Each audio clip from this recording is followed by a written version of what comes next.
thanks for the picture. So I saw it on the website, and I really liked it. So it's a sort of symbiosis of water and electricity, and my wife likes it a lot, since the paper is written together with my wife. So it's a sort of water and electricity, and hopefully our relationship will work better than this light bulb. But it's very nice. Okay. Well, I'm going to talk about water and electricity consumption and how comparison information affects household behavior. So it's more about behavioral economics. So it's a bit on the side of classical economics, but it's a simple experiment, field experiment, and I'll try to convince you that the results make sense. So there are 3 authors. I'm the main one, and together with my wife Jurate and Thomas. We're all postdoctoral researchers at the same university in Umeå. And the project I'm involved is financed by Swedish Energy Agency, so it's a must to say. Okay. So behavioral interventions, so they are getting more and more popular and more relevant in policy making, I think, and more discussion even in public domain. So just recently in Sweden we had a big debate whether policymakers should use this kind of non-price instruments to encourage people to behave in more social way. So, and I think this project is timely.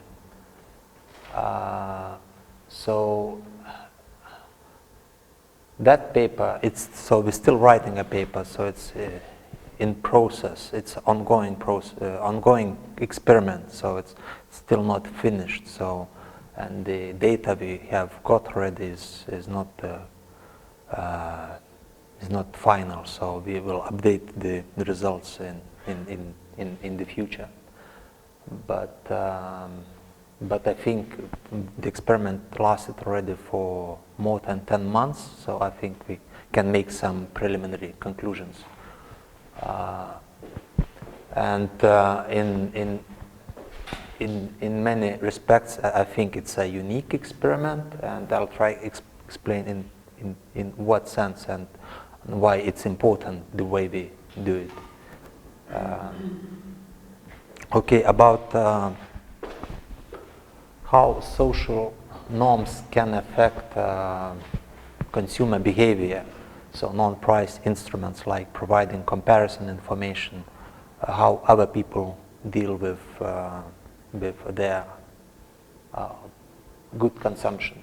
So, and we have very broad domain of experiments, from alcohol consumption to taxes and towel use and voting in the elections, all kind of things. So it seems that if people are provided with social norm, okay, how, in a sense, how other people behave, that affects their behavior, and usually in a positive way. And in some instances we have negative effects than expected, but I found one example of that, but maybe it's more difficult to publish things when you get negative results, so I don't know. But general conclusion is that social norms works when policymaker wants to affect consumption in whatever direction. Okay, and another thing is that we deal with we have limited attention, okay, so, and sometimes we are not aware about our consumption. We do it in the way we do it and without thinking too much how to optimize our consumption. So when we try to highlight the issues like energy consumption and to bring the awareness about this consumption, it seems that again we have significant effects on whatever consumption. Whether it's like if we put the healthy food in front of us and not so healthy food, further, so that affects healthy food eating, and then fat consumption if we label food like, so that, I don't know, whatever product contains a lot of fat, and then it affects the consumption. So people don't try to read everything, yes, but if you highlight some aspects of the good features, so that affects consumption again. So we try to combine both these areas, so providing awareness about the energy, electricity and water consumption, and providing social norms, the way other people behave. And we hope that that will bring us some results.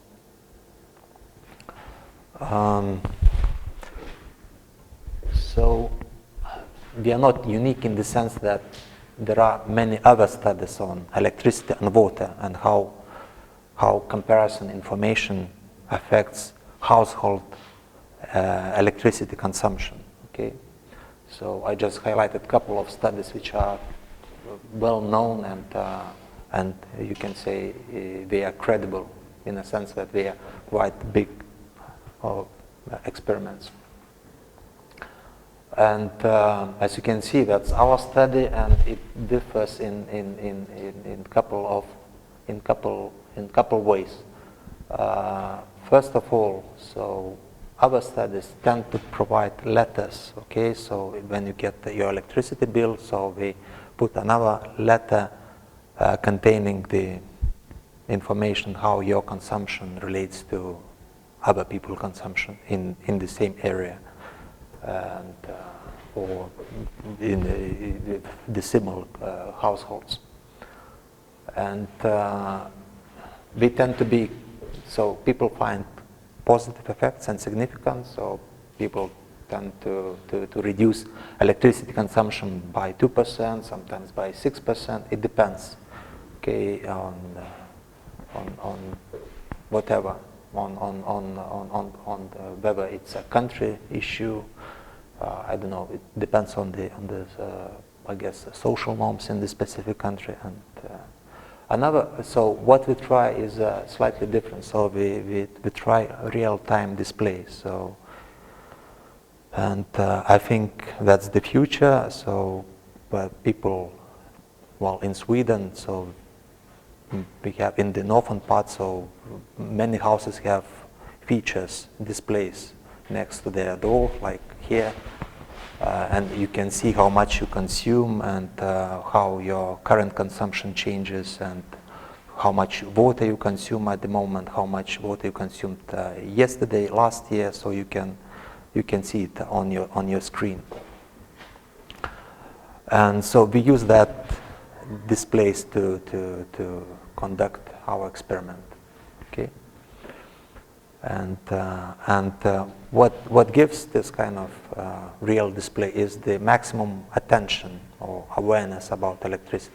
Whenever you leave your house or enter your house, you always see, the current status of your electricity and water consumption. So it's in a way unavoidable. It flashes to your face, so you want it or not. Another important feature is that we deal with, we try to give so-called descriptive social norms. So other studies tend to make judgment about your consumption. If you consume too much, so you can get smiley face or thumbs up or whatever. So if you are not good consumer, you can be judged and you can be get frowny face, and that people might not feel comfortable with this kind of judgment because they have maybe more children, and they have to use it, and when you get this somebody judging your consumption, that's not nice. So we try to avoid this kind of disutility issues, I think, and so we provide only comparison information without judging people whether it's good or bad. So, and yeah, and also there are quite a few studies on water consumption. So again, most studies send letters or emails, and by the way, email seems not to work at all, since probably people don't check these emails, or you can, well, in Sweden you can find that information. Your provider, electricity provider, provides that information, so it's easy accessible. But I guess the people, 99% of people don't open this account, so people are not aware anyway about this. So again, we have water consumption featured on the real-time display, and people can see their hot and cold water consumption. So, and hot water consumption is provided by, it's a district, so it's a centralized system.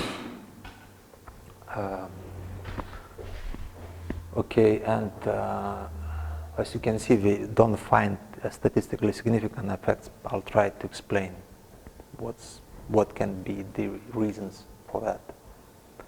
And again, most of the studies tend to provide these judgments, whether it's good or bad, to have more or less water consumption, and then they provide tips how to reduce this water consumption. Okay, and then it's not clear, whether it's the social norms which affect this, whether it's because of social norms or because of something else, like providing information how to reduce your water or electricity consumption. So we try to isolate and focus only on descriptive social norms as much as possible.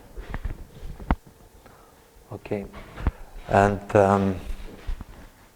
so just trying to highlight the contributions we think we have from this experiment. So most of the studies focus only on one resource, maybe water, electricity, something else like towels in the hotels or whatever. What we try to do is focus on two different things, water and electricity at the same time, and try to compare whether we find different results between these two goods. And we find, I think, very interesting results, and we make, I think, interesting discussion on that. And another thing which is very important is so people get their information in real time. And that again gives us a lot of awareness about their consumption, and they actually can understand, whether I turn on a TV, how much I spend electricity, or I don't know, or if I shower less, how it affects my consumption of water, and how it compares to others. So, and I think the key contribution of this project is that we get hourly data. So we see how people behave hour by hour, and it's very important for electricity case, since most of the studies focus on energy efficiency or similar studies. They focus only on total savings, and I think that's it's not it's good, but when we have peak hours and off-peak hours. And if we make savings in peak hours, that these are much more valuable for society than savings in off-peak times. So it's interesting to see when these savings happen. And as I said before, we try to isolate descriptive norms from so-called injunctive social norms. So we try to, we don't provide smiley faces or frowny faces to encourage or discourage consumption. And yeah, so that's the real-time display I've been talking about, so which is in each apartment, usually next to the exit door, and you can see your consumption, and it provides also other features like a temperature outside, inside, and a forecast of weather for the next couple of days, which is quite important in Sweden. And you can check the message from your landlord, and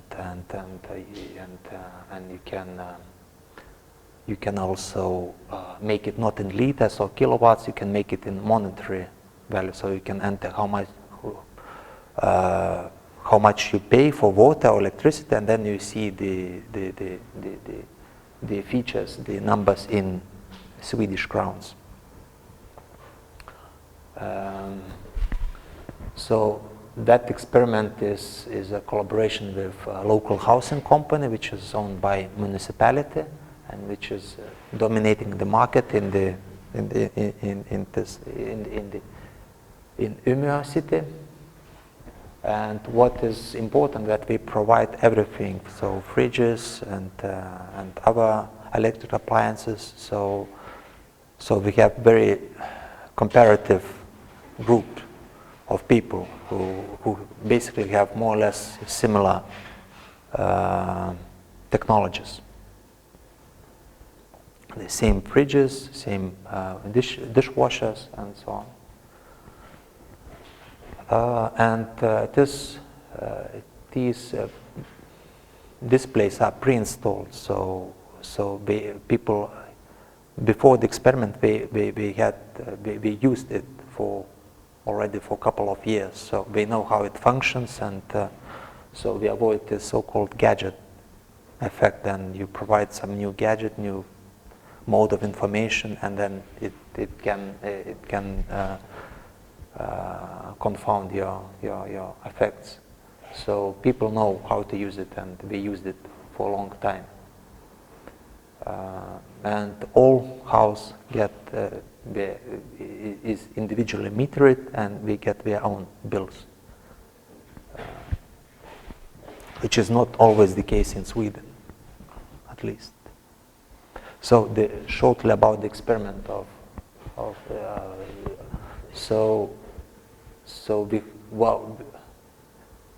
we hope the experiment will last at least for 12 months. So it's about so we have data from 10 months already, and but we plan to continue with it to see the persistence of the effects.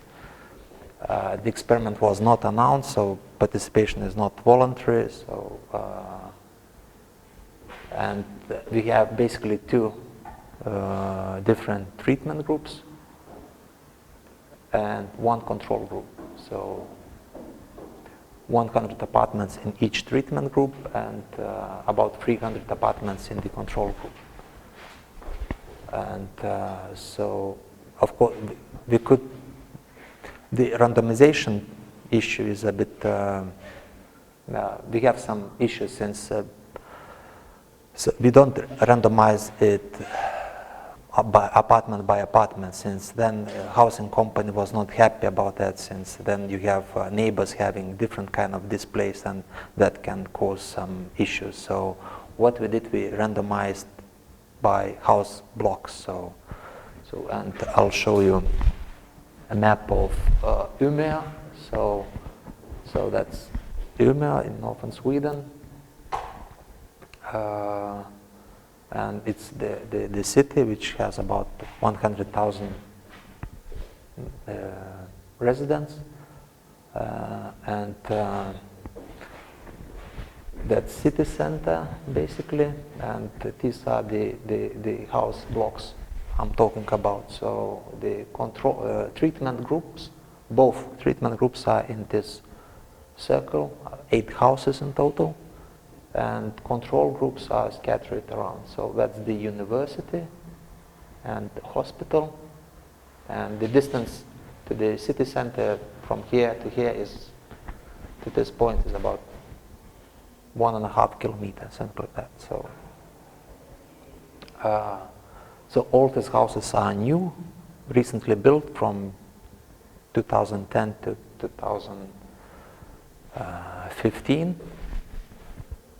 They are quite fresh, and we all have this displays and very similar technologies. And in the control group, we have slightly bigger apartments, so 3-room apartments. We have more 3-room apartments than in the treatment group, but very similar number of 2-room apartments. And 1- and 4-room apartments there are not so many of them, at least in the treatment group. Okay, and these are the designs of the real-time display we have. So that's the control group. That's what people had before the experiment, and control group still has it. Okay, and what information they have is the actual consumption of electricity in real time and the electricity consumption in the last 24 hours. The same for water. Okay, and how it thumbs up and thumbs down shows how it changes relative to the previous day. And of course there are other features like indoor temperature, outside temperature, and prognosis, forecast for the next couple of days. So you can browse and to see your history of consumption and so on. So what we have done, what we have changed to this design. So we made, that's for the electricity. So, okay, so for one of the treatment group, we kept the same information about the water, so no changes. So it's still the same information, but we changed electricity information. So how electricity changes over days, so cumulative electricity consumption from midnight to the current time, and that's the 7-day moving average electricity consumption, and that's the 7-day moving average consumption of other similar households, like 2-room apartment houses or 3-room apartment houses, apartments. So people can compare how they are doing relative to similar apartments. Okay. The same for water. So since it's zero consumption, so we don't see, but the principle is still the same. So do you have any questions about it? So you can always interrupt me. And so basically people can have a possibility to compare how they are doing. And also we see how it accumulates their consumption over the day. Okay. And so far in 10 months we had no complaints that the people it seems we have no objections to have this kind of new displays, new designs. So it's a good sign for us. Okay, and results. So it's a descriptive statistics, and that's the daily consumption for electricity, hot water, and cold water. So what we find that electricity consumption for the treated decreased. Okay. You see, that's the control group, and that's the treatment group. So, and we find that it's about 9% drop in electricity use. We have slightly mixed story for water consumption. So, for hot water consumption, we observe that we have increases in both groups, in treatment and control group. Cold water, so we have a lot of noise there. So, so it seems that the effect is quite big, but when we take control for many things, the significance disappears. But that's only descriptive, so that because we have field experiment, and design allows us to use quite simple methodology, difference in difference, to estimate the effects. So we try to control for seasonality, like we have year effects, year-month effects. I mean, we have dummies for Mondays, Sundays, all of these kind of things.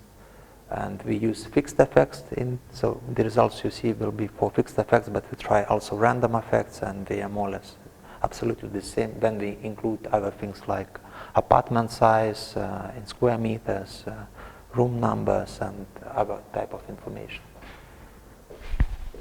As you notice, we don't have data on households about their incomes and how many people were living. We have some basic knowledge, but we don't have accurate information. That's because of it's a secret information, so we are not allowed to get it. And so that's statistics, the average treatment effects. That's the key line, and that's the effect. So it's about, for electricity, it's in levels, okay? So it's, and it's a daily kind of observations, okay, so far. So it's people in treatment group tend to reduce their electricity by 0.4 kilowatt hour per day, which is about 9% of their consumption. Yeah. For water consumption, so we have quite mixed effects. So cold water increased and hot water decreased, but they are not statistically significant. Okay. And that's the monthly change before the experiment and after experiment. So as you can see, the control group is light line, and the solid darker line is for treatment group. 1 year before, well, 10 months before the experiment started, so we have very similar pattern of electricity consumption. So that's in summertime we don't need so much electricity because no air conditioning needed there. But in winter time, and people tend to stay longer home, so we need more electricity. So the lines are more or less coincide. And after the experiment, we see that the treatment group reduced their consumption, and the effect stayed more or less the whole 10-month period, which is very nice. So we have this nice persistency. And for water case, it's different. For hot water, again, we have very similar pattern before. So it's in raw numbers, not adjusted. So it's and after the experiment, we can see that some changes in the hot water consumption, but later on, these changes dissipate, and lately we have no effects. Cold water, okay, so again we have similar trends. We have some differences because these apartments in control group, they tend to be a bit bigger, so that's why we have this difference. after experiment, we have very noisy data, especially in summertime. So it's difficult to say. So it's still under investigation. So try to find out what's going on there. But I think we get very nice effect on electricity, which is quite stable and immediate, and I think it's nice. Yeah.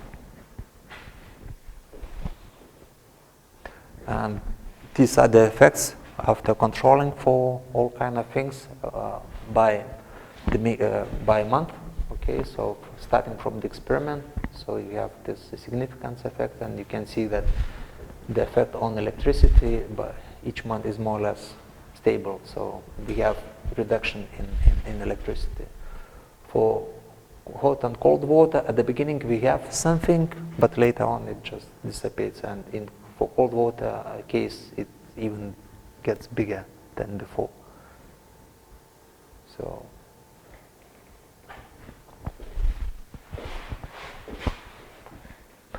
And I think now it's the interesting part, at least for me, which is about peak savings. Okay, so since we have hourly data about electricity consumption, so we can try to see whether the savings occur in the right time or is it in the wrong time. So like in peak electricity prices in wholesale market can be very high in peak times, maybe like 10 times more than in the off-peak times. So it's very important to see when these savings occur. And as you can see, that's a profile of Swedish households and how they use electricity in each hour. So midnight and in the morning, in the evening, and you can see that the peak hours are basically in the evening and in the summertime. Okay, and so we would like to reduce electricity in these hours, and in winter time, of course. Why? Because first of all, so you need fossil fuel combustion to generate this peak hours, and that's of course not environmentally friendly way. Like in many countries we use diesel generators, so it's very costly and environmentally polluting. And so it's so in environmental perspective. And the second issue is intermittency. Okay, so if we can cut consumption in the peak hours, so we don't need so many capacity, electricity generating capacity, which is also very nice. So, and so far studies show that households they're not responsive in shifting their consumption from these peak hours to off-peak hours. And I think that our study maybe can be addition how to enhance this price instruments. Okay, and so that's the results for electricity in the work days and weekends. So that's before experiment. Okay, we have 24 hours, and that's the after experiment, 24 hours. And you can see that, again, it's raw data, not adjusted. You can see that we have some more savings in the peak hours, which is which I like it a lot. And so savings occur in the right time, and that's the effects. So after difference analysis, after taking into account all kind of seasonality issues and fixed effects and so on, so you can see that from Monday to Friday, the effects, the larger savings occur in the evenings, in the peak hours. Yeah. And in the weekends, the larger savings, again, these are the peak hours in the weekends, which again is super nice. So, but it's a preliminary result, so we want to do much more on this in the future.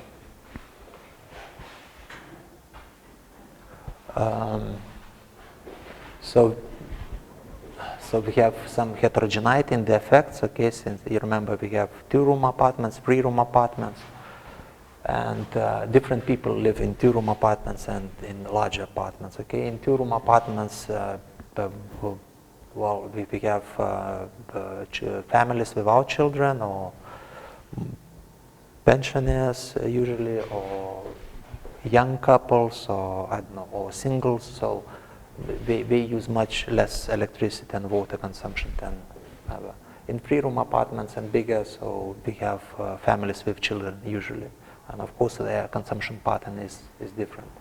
And you can see that in larger apartments we find basically no effects, or well, hot and cold water consumption increases but not significant.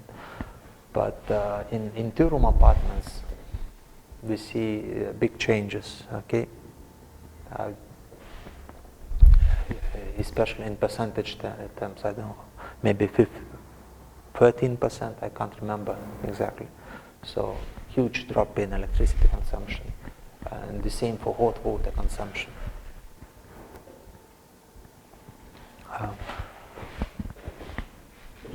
Yeah.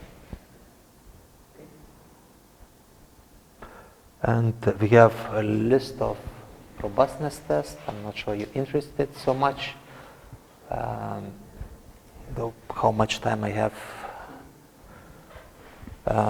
So we try all kind of things, like for example, placebo effect.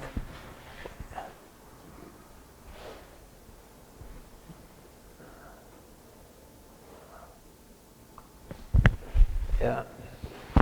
So we try to see, you know, since we have parallel trends, so it seems that we have very similar groups in control and treatment groups, but also we try to invent some kind, assume another date of the treatment, okay, so, and just to implement the hypothetical experiment, but to shift everything 1 year back, and to see what happens, and of course it would be nice to get insignificant results, and we get insignificant results.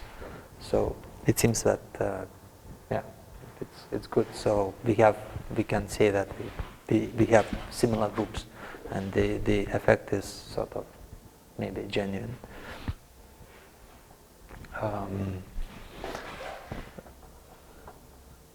Yeah. Another issue that we have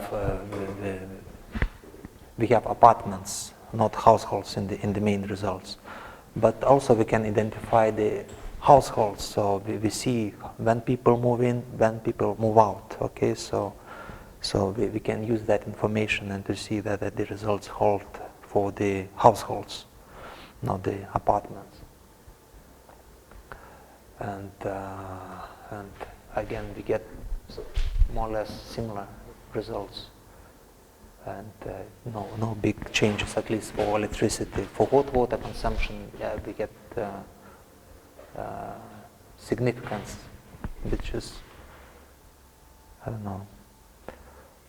And when we try to drop observations when people not staying home, so like we observe water consumption, so we just drop when people are not using water at all. So we can assume that people are away from their house. So when we see how the effects change, if we consider only the consumption when we have somebody staying home, and no big changes. So you can say that treatment and control, people in treatment and control group had more or less similar length of holidays abroad or somewhere else.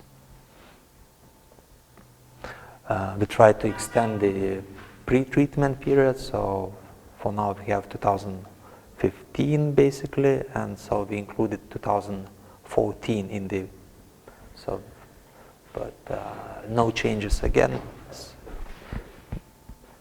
And we tried to drop influential variables, so we drop each apartment in a row and to see whether it affects a lot our electricity and water consumption, and that's the minimum and maximum of the effects. And so there are some changes, as you can see.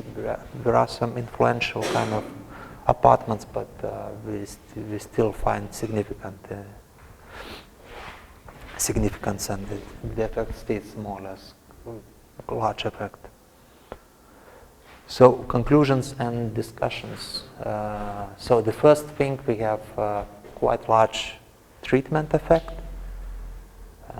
about 9%, which is large relative to what other people find, and what we think is happening is that in Sweden, energy consumption, electricity consumption, and pollution, climate change is a topical issue, and I think people have tried to be good and reduce their CO2 emissions as much as possible. So there is an environmental context to that problem, and I think that's why electricity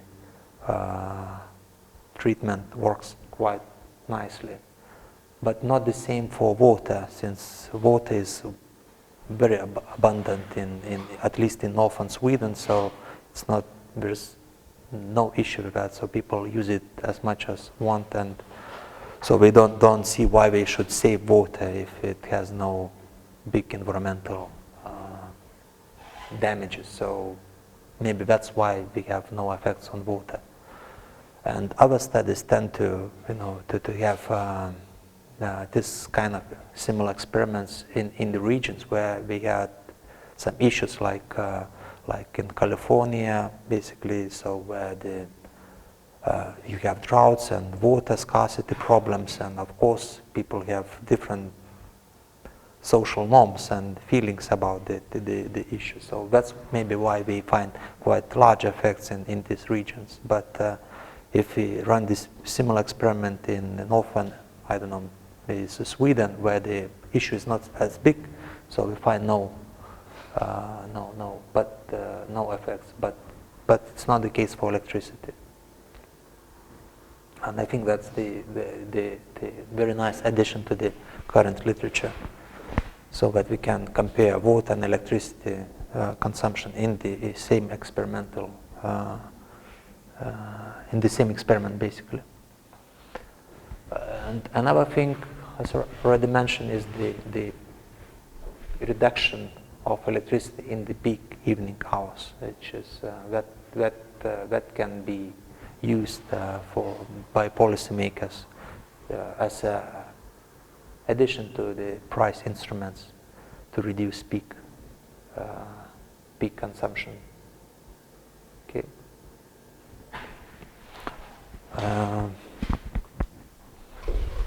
Future. So we'll try to prolong the experiment as much as possible to see the persistency of the effects, and we think about the spillover effects as well, since we observe water and electricity consumption. It would be interesting to see how they treated people, let's say for electricity, whether they reduced the water consumption. To see the larger picture of the effects of one treatment. Whether it's maybe we have more licensing issues, maybe something else. So we will try to continue on that. And I'd like to do much more on the timing profile of this electricity consumption, which is, I think, I find it very interesting. So. And we plan follow-up survey to see what are the experiences with using this kind of features and information, whether people are happy and whether it does not affect them in any kind of negative way.